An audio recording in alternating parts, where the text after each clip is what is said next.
पाप मोचनी एकादशी एक विशेष दिन है जब व्यक्ति अपने पापों से मुक्ति प्राप्त कर सकता है और भगवान के आशीर्वाद से जीवन में शांति और समृद्धि पा सकता है।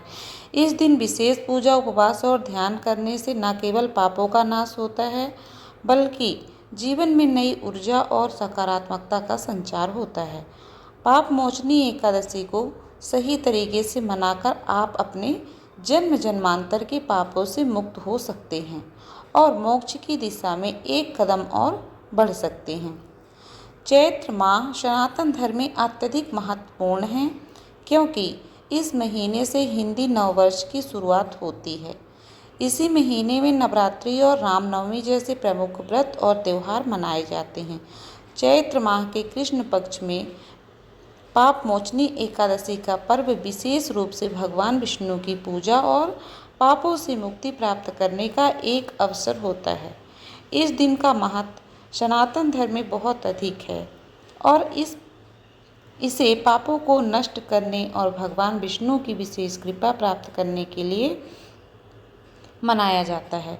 पंचांग के अनुसार चैत्र माह के कृष्ण पक्ष की पाप मोचनी एकादशी तिथि की शुरुआत 25 मार्च 2025 सुबह 5:05 से होगी और इसका समापन 26 मार्च 2025 सुबह 3:45 पर होगा। चूँकि यह तिथि उदया तिथि के हिसाब से मानी जाती है, इसलिए इस वर्ष पाप मोचनी एकादशी का व्रत 25 मार्च 2025 मंगलवार को रखा जाएगा।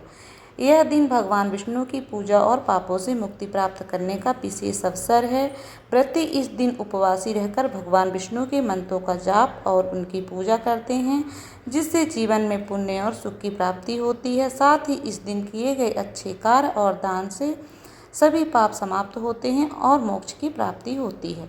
पाप मोचनी एकादशी पर किए जाने वाले प्रमुख उपाय। नंबर 1, पाप मोचनी एकादशी पर उपवास करना अत्यधिक शुभ माना जाता है। यदि संभव हो तो संपूर्ण दिन उपवासी रहें और केवल फलाहार करें। उपवास करने से शरीर और मन की शुद्धि होती है, साथ ही पापों का नाश होता है। नंबर 2, इस दिन विशेष रूप से भगवान विष्णु और श्री कृष्ण की पूजा करनी चाहिए। उनके मंत्रों का जाप और उनका ध्यान करने से पापों का नाश होता है और पुण्य की प्राप्ति होती है। नंबर 3, इस दिन को शांति और ध्यान का दिन बनाएं। यदि व्रत कर रहे हैं तो मन को शांत रखें और भगवान के नाम का जाप करें। यह मानसिक शांति और सकारात्मक ऊर्जा का स्रोत है। नंबर 4, तुलसी का पूजन इस दिन विशेष रूप से फलदायी होता है। तुलसी को पवित्र माना जाता है और इसके साथ पूजा करने से पापों से मुक्ति मिलती है। नंबर 5, इस दिन दान का भी अत्यधिक महत्व है। जरूरतमंदों को वस्त्र, भोजन या धन दान करना पुण्यकारी होता है। यह न केवल पापों को नष्ट करता है बल्कि आत्मिक शांति भी प्रदान करता है। नंबर 6, इस दिन हरे राम राम राम हरे हरे, हरे कृष्ण कृष्ण कृष्ण हरे हरे का जाप करें। यह मंत्र पापों को नष्ट करने और मानसिक शांति प्राप्त करने के लिए अत्यधिक प्रभावी है। राधे कृष्ण।